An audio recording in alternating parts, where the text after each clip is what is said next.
হচ্ছে 2 দিন ব্যাপী তারুণ্যের উৎসব। ক্রেতা সমাগমে মুখরিত মেলা প্রাঙ্গণ। বিস্তারিত জানতে কিশোরগঞ্জের পুরাতন স্টেডিয়াম থেকে যুক্ত হচ্ছেন মশিউর রহমান কায়েস। কায়েস, মেলার কোন কোন পণ্যের প্রতি আগ্রহ বেশি, বেচাকেনা কেমন জানাবেন?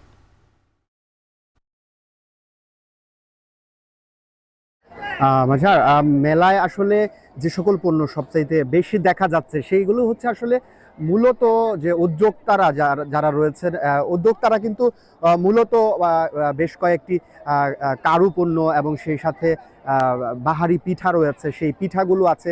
সব মিলিয়ে কিন্তু সেগুলো দর্শকের চাহিদা, যেহেতু খাবারের বিভিন্ন বাহারি পিঠা রয়েছে, সেগুলোতে বেশি আসলে দর্শনার্থীদের চাহিদা দেখা যাচ্ছে। তবে আরেকটি বিষয় চাহিদার ক্ষেত্রে দেখা যাচ্ছে যে এই মেলায় কিন্তু আমি বলে রাখি যে 40টি স্টল রয়েছে, সেখানে 10টি স্টল কিন্তু আলাদা করে দেওয়া হয়েছে শুধুমাত্র বইয়ের জন্য।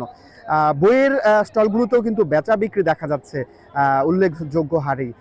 2 দিন ব্যাপী এখানকার যেই মেলাটি শুরু হয়েছে, সেই 2 দিন ব্যাপী মেলাটিতে কিন্তু আসলে মূলত আমরা যেই বিষয়টি দেখতে পাচ্ছি যে এখানে আয়োজকরা এবং কর্তৃপক্ষ যে বিষয়টি বলছে যে উদ্যোক্তা যারা আছে তাদেরকে মূলত এখানে একটি সুযোগ তৈরি করে দেওয়া হচ্ছে, তাদের যে তৈরিকৃত যে পণ্যগুলো রয়েছে, তাদের বিভিন্ন জিনিসপত্র রয়েছে, সেগুলো প্রদর্শনী এবং ব্র্যান্ডিং করা বা প্রচার প্রসারের জন্যই কিন্তু মূলত এই তারুণ্য মেলায় এই আয়োজনটি করা হয়েছে।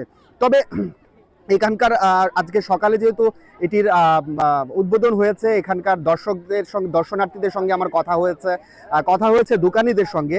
তারা যে বিষয়টি বলছে যে যে জেলা প্রশাসনের পক্ষ থেকে যে আয়োজনটি করা হয়েছে সেটি এবার কিছুটা আসলে জৌলুসহীন লাগছে তাদের কাছে। তারা যে বিষয়টি বলছে যে এটি আরো জৌলুসপূর্ণ হতে পারত, প্রচারণাটা কিছুটা কম দেখা গেছে মেলার আগ থেকেই এই মেলাকে ঘিরে, যার ফলে কিন্তু আসলে 2 দিন ব্যাপী যে মেলাটি রয়েছে, এই 2 দিন ব্যাপী মেলাতে কিন্তু দর্শনার্থী মোটামুটি কিছুটা কম দেখা যাচ্ছে। তবে সকাল থেকে দর্শনার্থী কম থাকলেও আমরা দেখেছি যে বিকেলের পর থেকে কিন্তু দর্শনার্থী বৃদ্ধি হওয়া শুরু হয়েছে এবং দোকানিরা আশা করছে যে আগামীকাল পর্যন্ত যেহেতু এখানকার মেলা রয়েছে, সেটি আগামীকাল তারা আরো দর্শনার্থী পাবে এবং বেচা বিক্রি আরো বাড়বে। তো এই ছিল কিন্তু আমার কাছে কিশোরগঞ্জ থেকে মেলার সর্বশেষ তথ্য। কিশোরগঞ্জের তারুণ্যের উৎসব থেকে সরাসরি সেখানকার খবরাখবর জানাচ্ছিলেন সহকর্মী মশিউর কায়েস।